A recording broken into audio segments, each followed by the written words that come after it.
Good morning. How's everyone doing? I should make you guys stand up and stretch. I think when you do this conference for the 4th year in a row, you get a free card from Ray that allows you to do anything you want on stage. So what I'm going to do, how could I possibly have 3 minutes and 48 seconds left? This thing is wrong. So what I'm going to do is I'm going to let you drink from the fire hose. I'm going to talk today about how do you really build businesses around the Internet of Things. Think about this to be a little bit provocative, a little bit iconoclast, so I'll challenge some of the status quo as well. So, drinking from the fire hose, we have to understand this word, insanity.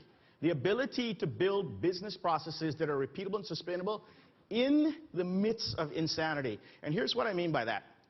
If you look at these trends that we've all been talking about, on the x-axis is the amount of time that it took for us to go from gee whiz to actually building businesses about it.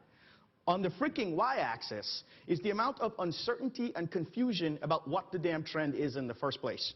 Okay? And so if you take a look at the Internet of Things, it is moving so fast, we barely have any time to start building the business processes. With mobile, we defined, and then we waited, and then we act.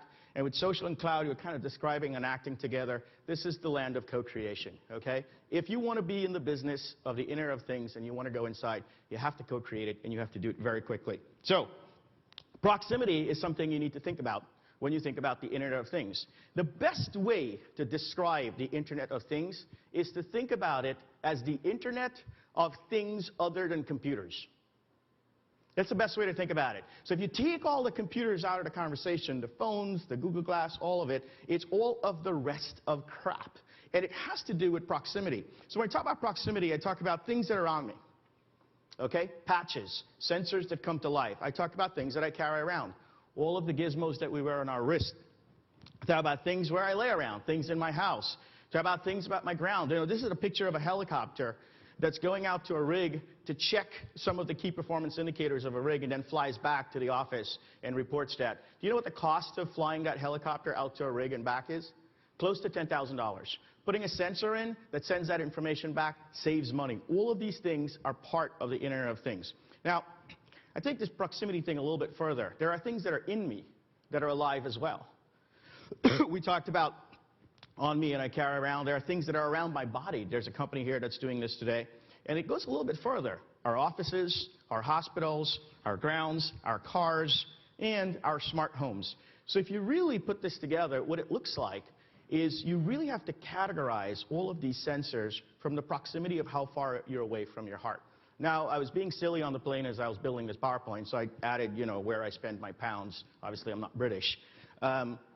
But here's how you have to start thinking about where your business models are. This is where the industrial internet is. Okay? It's somewhere between the grounds and the sensors of the planet and where I do my work. Here is where we talk about smart supply constellations. What the Internet of Things is going to do for large companies, and if you want to innovate, you have to go away from supply chains to supply constellations. The word supply chain is anchored in actually a chain, right? That's why it's called a chain. It's fixed, long contracts, very rigid. You have to think about how sensors will be able to help you with supply and demand to have a constellation of people that you can buy from or sell from. This is all the smart cities and transport. Here's the connected home. Here's the wearable clothing. Here's digital health. Okay? So when you think about the Internet of Things, you have to contextualize the proximity. This is kind of the connected government. Here's all of the intelligent electronics. And here is invisible computing. Any questions? Because I'm going to use this. Well, I can't take questions. I'm rolling.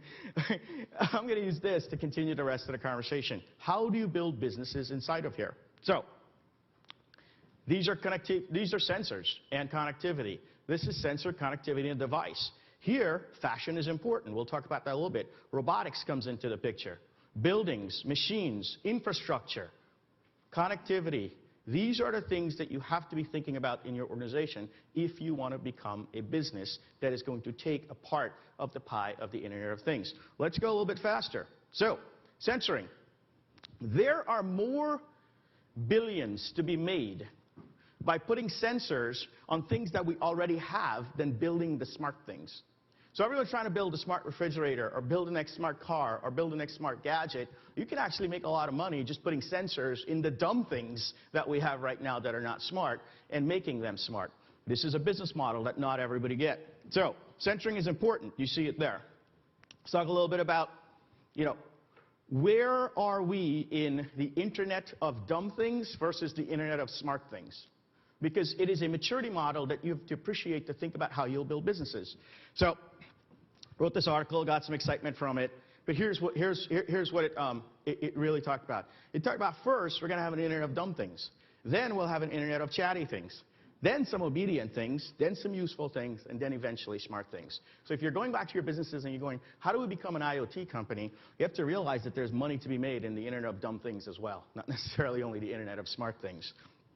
Let's keep going. Smart data. Here's the problem. Compute and storage scales faster than the network, which means we are getting to a point where Moore's Law has screwed us. We are not going to be able to schlep all that data from the edge of the network and taking it back to the core to process all the time. We heard it a lot yesterday about the amount of information. If you're going to build sensors, you need to build a bullshit meter into the sensor, which means you need to run analytics on it to decide what you're going to send back to the core. This is important. Building a smart device does not mean that you have to capture everything about that environment and writing it back to the core. You got to be able to put some sensibility there. So, connectivity is important. I know a lot of companies are trying to get into the Internet of Things. Obviously, Cisco is taking a leadership role there. The network is probably as important as the hardware and software in this paradigm than anything else that we've ever seen. Let's talk a little bit about electricity. This is actually the name of a company. I didn't realize that when I made up the word. But we have to solve for power. One of the problems that folks are having trying to build business models for the Internet of Things is we're not able to actually power the darn devices in such a way that you don't have to bring them back and plug them all the time. There's some great innovation being done with wireless electricity. I did not think I would live to see wireless electricity. I still feel like when you walk around, you're going to get shocked, but that's, that's just my fear. So, what else are we going to talk about? The Internet of Things is difficult, and we'll talk about this on the panel, because for the first time, you're not necessarily a hardware company or a software company, or you're not building hardware only or software only or both. It's a blending, so to speak, of hardware and software. A lot of people are starting to call this edgeware. And it's designing for atoms and pixels at the same time. So a lot of design thinking is around pixel design. How do you design the user interface? How do you design the screen? You have to be designing for atoms at the same time. And so hardware is really hard. I mean, no pun intended. But a lot of people who are in software are trying to get into the Internet of Things, and they're learning that hardware is very, very difficult. And designing for the atom is not like designing for the pixel, because you cannot upgrade the atom, right? I can't send a software upgrade to hardware. And this is very, very important, and we see a lot of people struggling with this.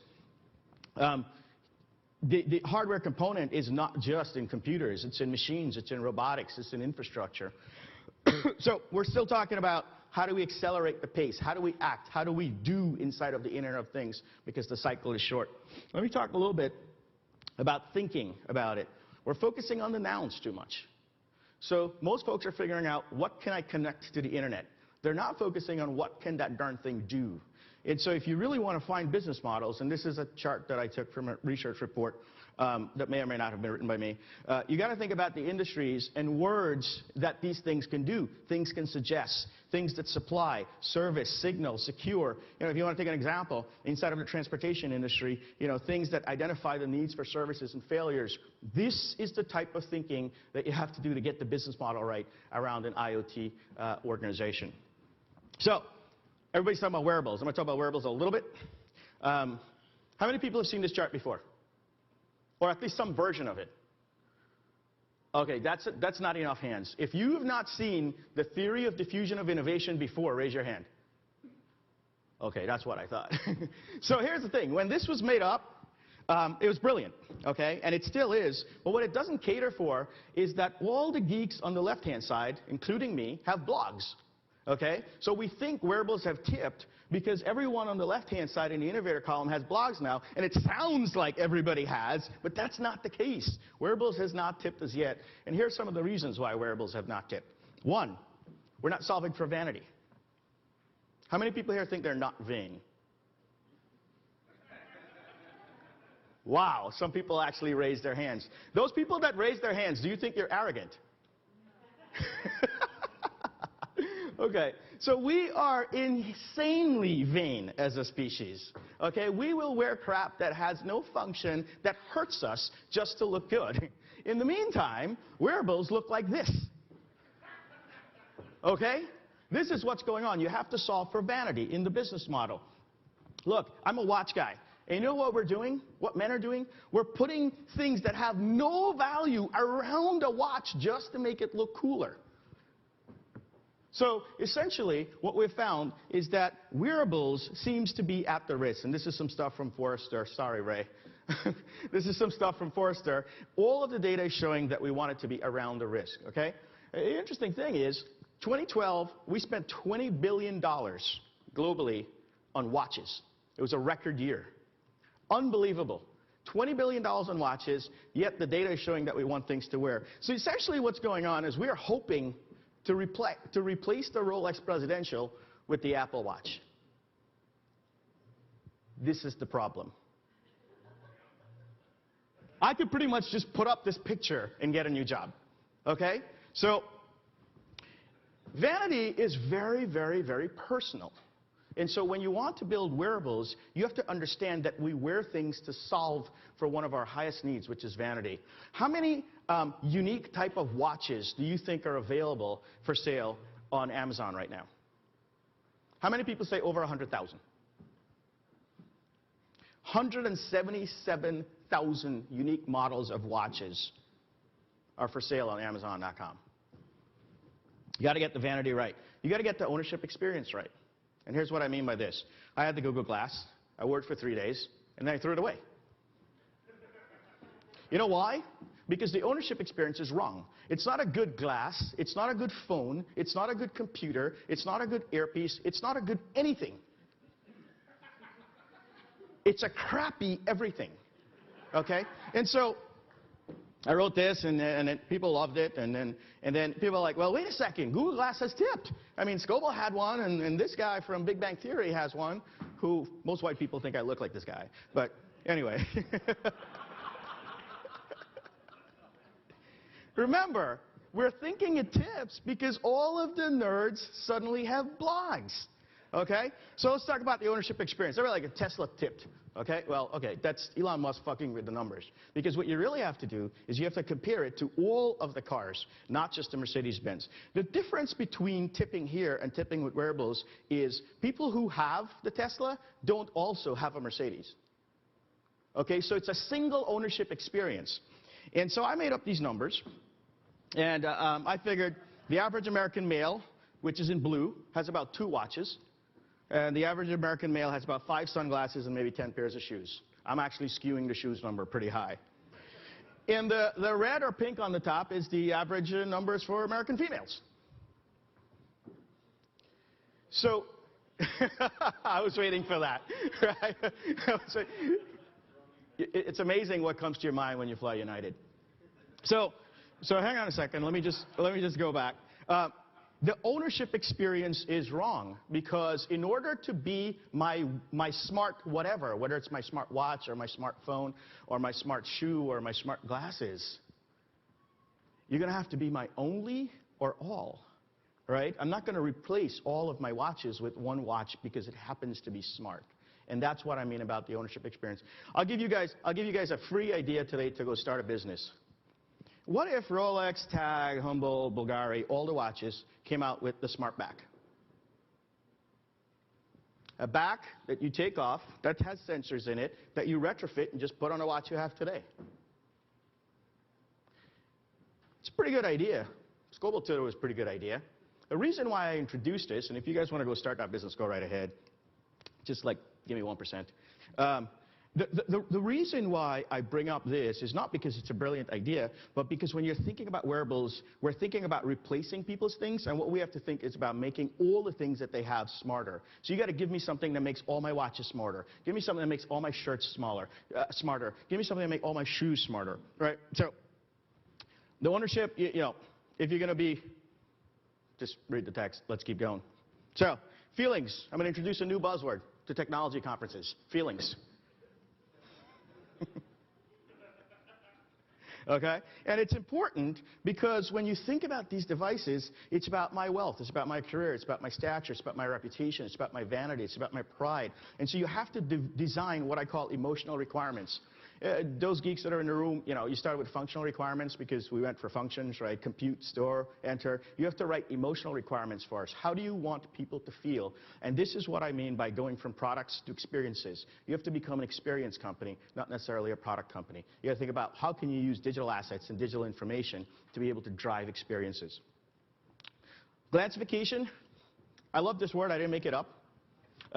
It's really cool because what's happening is you have to figure out how to be able to take all of the information and get it at a glance. You know, there's a gentleman here yesterday from, I forget which company, but Ganesh was here yesterday, and he was talking about how they're taking the weather data and making it available to someone, you know, just by being able to look at it. It's glancifying, all of that stuff. So miniaturization is a big deal. There's a lot more money to be made in making the things that you make today smaller, as opposed to just making new and different things. So if you're looking for opportunities to grow your revenue, you should think about that. And then platforming is also a big deal. You guys remember when time and date and temperature wasn't on everything?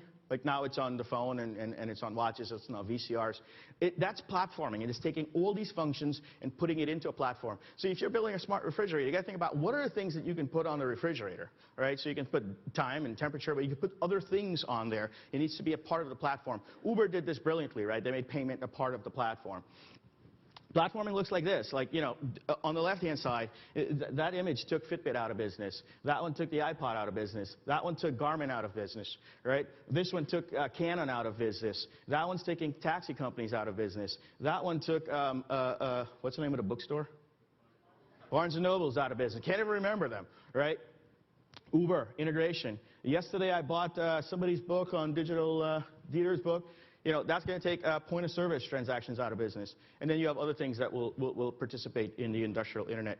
That's all I have. I hope that the fire hose was good for you, and this has prepped the conversation for the panel, which is coming on about the Internet of Things. I'll take the questions then. Thank you very much.